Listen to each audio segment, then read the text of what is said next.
Before you ask why your life has not changed, look at the room you keep waking up in. Your home is not only the place where you sleep, eat, and return at the end of the day, it is a field you have been writing without noticing. Every room is keeping a record.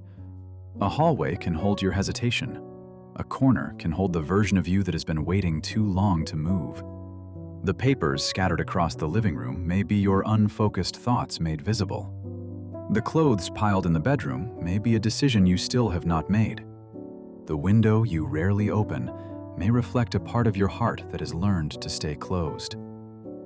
Every day you walk through these objects, breathe among them, sleep beside them, and wake inside them. Most of the time you do not think about them at all, yet they are quietly setting the tone of your life. If you keep waking inside disorder, the day begins by borrowing that disorder. If you live in a dark, closed, breathless space, your thoughts can begin to move inside the same closed loop. You may think you are trapped by outside conditions, but sometimes you are being held in place by an environment you created without meaning to. Your home becomes a projection wall. It shows the inner structures you have not yet resolved.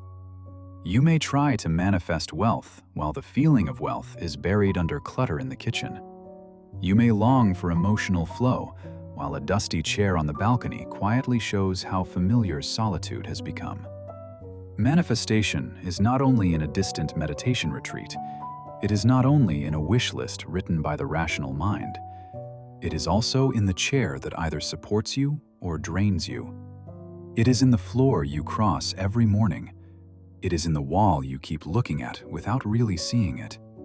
Space does not lie. It reflects how you live, how you choose, and what you keep tolerating.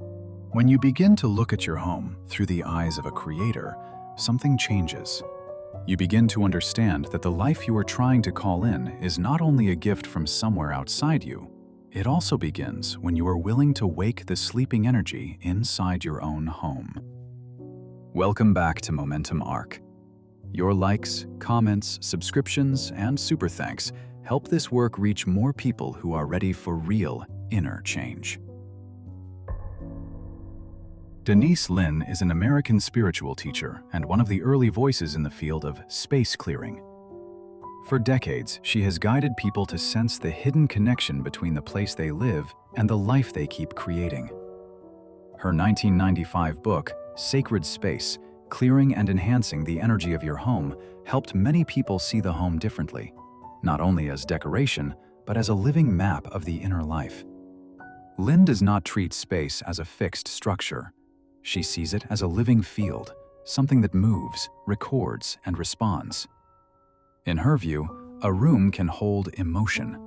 A piece of furniture can carry memory. A home can mirror beliefs that a person has never clearly named. How you arrange your space is not separate from how you choose your life. The way a door opens may reveal something about intimacy and boundaries. The light coming through the curtains may show whether you are ready for clarity and movement.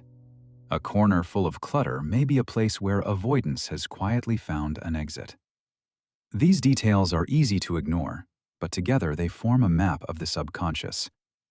Sacred Space is not simply a book about cleaning or storage. It is a training in perception. Linn invites you to reconnect with the body and intuition. Then you can begin to hear the objects that have gone silent but have not stopped sending signals. The desk you never clear, the dim lamp, the dusty mirror, the untouched shelf. Each one can become part of a conversation. Life is still waiting for you to answer. When you begin to read these symbols, manifestation becomes less abstract. It is not only about chasing a new goal.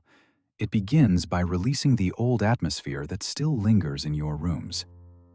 What you clear is not only the object, it is also the belief, the pattern, or the unfinished feeling the object has been holding in place. What you are really adjusting is your sensitivity. Can you notice the hesitation shown by a messy desk? Can you feel the emotional weight of a room with no light? Can you sense the desire hidden in a corner no one touches? Your home is not still. It is an energy mirror that resonates with your inner life.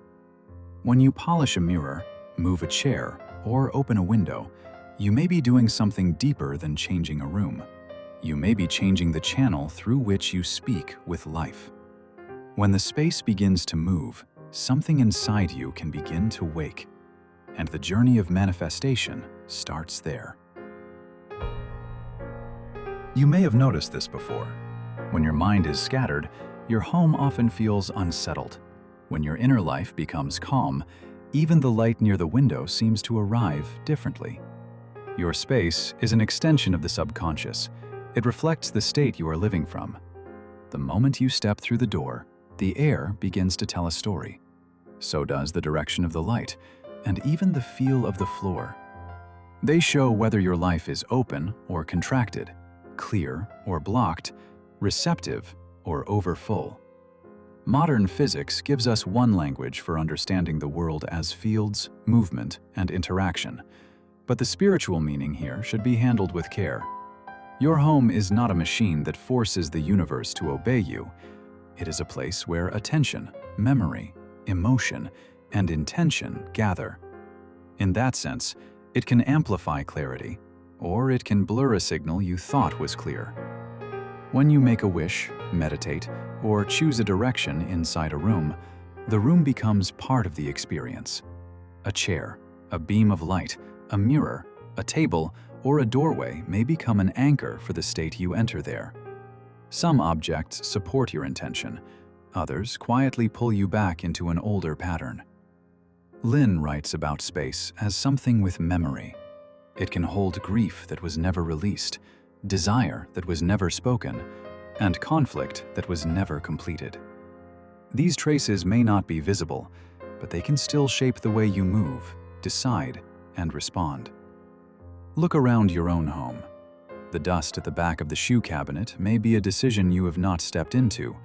The glass of water forgotten on the desk may be a feeling you put aside. The coat in the closet that you never wear may belong to an identity you have not fully left behind. These ordinary objects are not only decoration, they become a kind of script. The way you treat them begins to teach you how to treat yourself. Space is never completely silent. In a subtle way, it keeps speaking with the subconscious. Every time you wipe a surface or restore order, you are reorganizing more than the room. Every time air and light move differently through your home, the atmosphere is being reset. You are not only cleaning, you are making room for what you say you want to receive. The world can be understood as a moving network of energy, and you are not outside that movement. You are one of its tuners. Your home is one of the first places where that tuning begins. Every object in your home holds part of your story. A chair, a painting, a lamp, a cup, a drawer, each one carries memory and choice. They have witnessed your waiting, your hesitation, your laughter, and your tears. They are quiet companions to the life you have been living. Denise Linn suggests that objects can absorb emotional impressions from the people who live with them. Whether we take this literally or symbolically, the experience is familiar. Some objects make the body soften. Others make the chest tighten. Some things carry warmth. Others seem to keep repeating a past you no longer want to live inside. Objects are not only containers of memory, they can also shape what you are available to receive. Keeping an old object may continue to strengthen a certain inner belief. Letting it go may release space for a different kind of life. These choices may seem ordinary, but they slowly shape the blueprint of the future you keep inviting. Linn reminds us that the energy of a space responds to arrangement and intention. When you place the things you use with care, you are saying something without words. When you keep them clean and easy to reach, you are saying it again. You are saying that you are ready for order, clarity, and flow. When objects pile up without attention, they may send another signal. They may speak of delay, distrust, or the fear that there will not be enough. Those signals can begin to appear in the opportunities you notice, the choices you make, and the responses you are able to receive. Sometimes an object you no longer see is still repeating a story. A yellowed hat may belong to a goodbye you have not accepted. A box in the corner may hold a past you are not ready to face. These things may seem still, but they can keep pulling the mind back to a life that has already ended. From this angle, choosing what to keep and what to move is not only housekeeping, it is a reallocation of energy. It is a declaration of sovereignty. When you become more conscious with a chair, a cup, or a picture on the wall, something shifts. You are changing your relationship with the field of manifestation. You are not simply removing clutter, you are deciding what deserves to remain in your field and participate in your future. To turn a home into a stronger field for manifestation, clearing and charging belong together. This is not only cleaning and storage, it is the reorganization of the atmosphere around you. Old emotions, unfinished conflicts, and traces from the past can make a room feel heavy. Clearing gives the space permission to move again. It begins with what you can see. A chaotic room often reflects inner disorder. When you remove what you no longer use and put scattered things back into place, you open channels for new life. It is like pulling weeds from ground that has been waiting for seed. A deeper clearing has to do with emotion and belief. Some patterns no longer belong to your present life. A ritual action can help you release them. You might burn sage, sound a singing bowl, sprinkle cleansing water, or simply open the windows and let the room breathe again.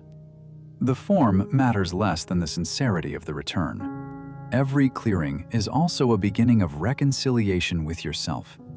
You are telling the room, and perhaps telling your own body, that what is old no longer has to stay in charge. Charging is the next movement.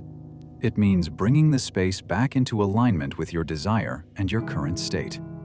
You bring in living support, sunlight, fresh air, plants, water, crystals, or anything that reconnects a room with the natural world. These things do more than make a space beautiful. They bring vitality back into the field. You can also make intention visible. A vision board, a work of art, or a symbol of abundance can turn an inner image into something your eyes meet every day. It keeps you in conversation with the life you are calling in. Then, bring emotion into the work. When you clean, arrange, or light a room, bring gratitude, love, and steadiness into the action. Your state is part of the design. Sound and scent can help as well.